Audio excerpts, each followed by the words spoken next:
الحمدللہ رب العالمین۔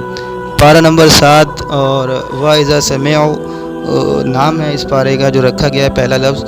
وہ اختتام کو پہنچا اور میں اس کے آخر میں کچھ ایڈ کرتا ہوں، تو وہ یہی بات ہے کہ یار کمال کتاب ہے قرآن مجید کی، جس طریقے سے اس کا بیان ہے۔ حالانکہ ایک سی بات ہو رہی ہے جو بھی ہو رہی ہے، لیکن پڑھنے کے بعد احساس ہوتا ہے اس کتاب کو جب پڑھتا ہوں، کتاب کو جب پڑھنے کے بعد دیکھتا ہوں کہ یار ایک فلو نکلا ہے، ایک فلو سے چل رہا ہے، میں ابھی آگے بھی پڑھتا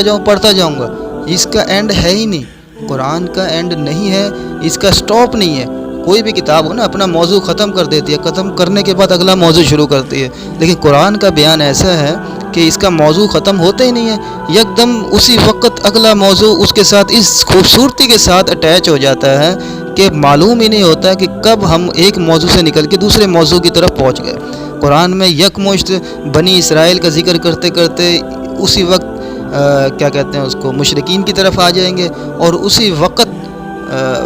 کوئی اور بیان شروع ہو جائے گا، لوط علیہ السلام کا، یحییٰ علیہ السلام کا، عیسیٰ علیہ السلام، یعنی بنی اسرائیل کا ابھی جو ان کے اندر مختلف موضوعات ہیں اس کے بیانات بھی یک بارگی کے ساتھ جاری رہتے ہیں۔ یہ قرآن کی بہت ناپائیدار، ناقابل تردید خصوصیت ہے کہ اس کا جو قرآن کو ترجمے سے میں جب اس طریقے سے پڑھ رہا ہوں نا قرآن کو، یعنی کہ فلو کے ساتھ، تو پتہ لگ رہا ہے کہ قرآن کو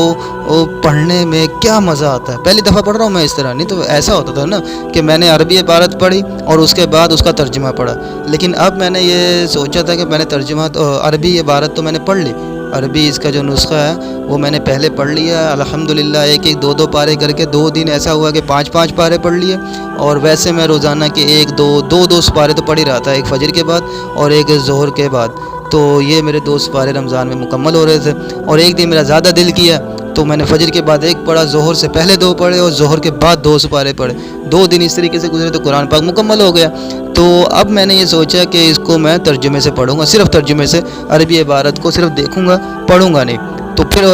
جب میں نے 4 سپارے ہی پڑھے تھے تو پھر میرا دل کیا کہ یار اس کو میں ریکارڈنگ بھی کر لوں۔ جب میں نے ریکارڈنگ کی ہے تو الحمدللہ اس طریقے سے مجھے بڑا فائدہ ہوا، اور یوٹیوب کے معاملات بھی میرے چل رہے ہیں۔ میری نیت تو یہی ہے کہ میں یوٹیوب کو کمائی کا ذریعہ کسی درجے میں نہ بناؤں، انجینئر محمد علی مرزا کی طرح اس کو صرف ایک تبلیغ کا معیار بناؤں، اور ایک بہت بڑی نشانی ہے انڈیا کے بھی جو یوٹیوبر ہیں، میں سمجھتا ہوں اللہ انہیں ہدایت کی توفیق دے، سندیپ مہیشوری صاحب کو، کہ وہ بھی اس طریقے سے معاملات کو لے کر چلیں کہ دین کی طرف آ جائیں، کیونکہ وہ بھی اس طریقے سے چل رہے ہیں، انسانیت کی بھلائی کا کام کر رہے ہیں، وہ بھی بغیر کسی پیسے کے فائدے کے۔ تو اللہ سے امید ہے کہ اللہ ہمیں عمل کی توفیق